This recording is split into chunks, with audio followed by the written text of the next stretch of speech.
कोई तुमसे आकर कह दे कि मेरी पूजन में कोई कमी नहीं रहती, मैं इतनी अच्छी पूजन करता हूं। कोई विद्वान से विद्वान व्यक्ति भी आकर तुमसे कह दे कि मैं शंकर जी का अभिषेक इतना विद्वत्ता में कराता हूं कि मैं शंकर जी की आराधना सबसे श्रेष्ठ कर सकता हूं, तो मान लेना कि शिव मिल नहीं सकते, शंकर नहीं मिल सकते। शिव जी की पूजन वही स्वीकार है जिस पूजन में थोड़ी सी कमी रह जाए। पूजा की थाली लगाकर पशुपति व्रत करने के लिए तुम मंदिर में गए, पूजा की थाली लगाकर तुम शंकर जी के मंदिर में पूजन करने के लिए गए, 16 सोमवार की पूजन कर रहे थे, संकट सोमवार की पूजन कर रहे थे, सोमवार का पूजन कर रहे थे, प्रदोष का पूजन कर रहे थे, सोमवार की अष्टमी का पूजन कर रहे थे, शिवरात्रि का पूजन कर रहे थे, सावन महीने का पूजन कर रहे थे। पूजन की थाली में सारा सामान जमा लिया तो भी मंदिर में जाकर कोई सामान याद आए तो समझ लेना कि तुम्हारी पूजन भगवान शंकर ने स्वीकार कर लिया।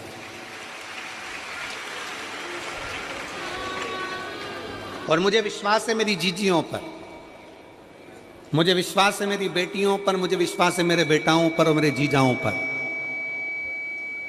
मेरी जीजियों ने, मेरे जीजाओं ने, मेरी बेटियों ने कभी तो मंदिर में पूजन करी होगी। बोलो करी कि नहीं करी किसी मंदिर में जाकर पूजन? जम के बोलो जरा, करी है ना? और आपकी पूजन की थाली में, आपके पूजन की थाली में कुछ ना कुछ कमी तो रही होगी ना। कभी माचिस रह गई, कभी दिया रह गया, कभी अगरबत्ती रह गई, कभी कंकु लाए थे कंकु रह गया, कभी चंदन रह गया, कभी कोई जनेऊ रह गया, कभी सुपारी रह गई, कभी कोई प्रसाद रह गया। फिर याद आया मैं तो ये घर छोड़कर आ गई, मेरे घर पे रह गया, अब क्या करूं?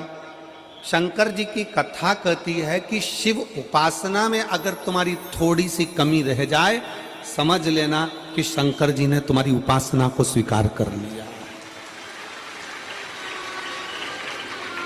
और यह केवल तुमसे ही मतलब नहीं है,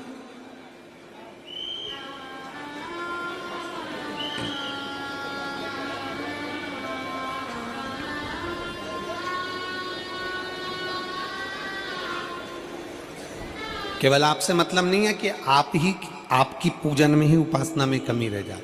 ये शंकर भगवान का वर है, ये शिव जी का वर है। किसको? भगवान नारायण को। जिस समय पर नारायण ने संकल्प लिया था कि सावन के महीने में 108 कमल के पुष्प रोज समर्पित करूंगा। सुनिए कथा सबने। 108 कमल के पुष्प भगवान नारायण ने संकल्प लिया कि मैं भगवान को रोज दूंगा। रोज 108 कमल के पुष्प मंगवाते देते। सावन का आखिरी दिन था,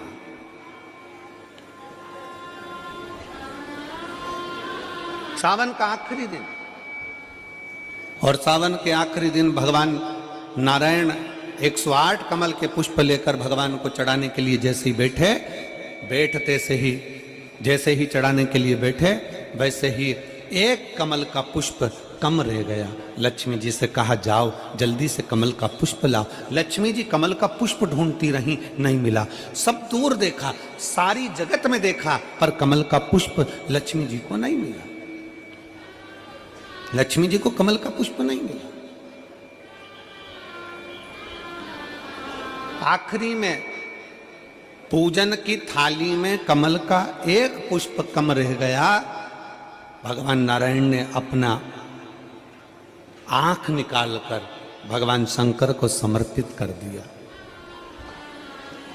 क्या निकालकर समर्पित करी? अपनी एक आंख। और जब भगवान ने अपनी एक आंख निकालकर भगवान को समर्पित करी, उस दिन का नियम है आज तक अगर पूजन की थाली में कोई कमी रह जाती है, पूजन में कोई कमी रह जाती है, तो एक आंख, आंख मतलब आखा चावल,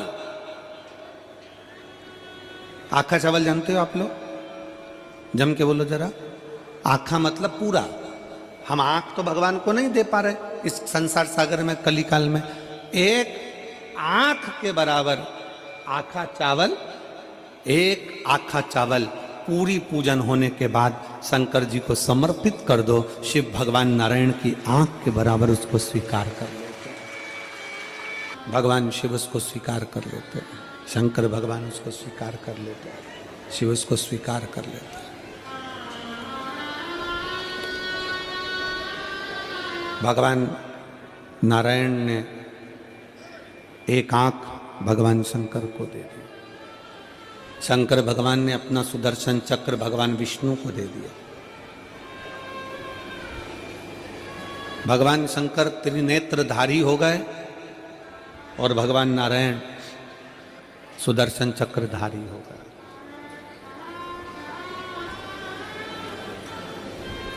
सुदर्शन चक्रधारी।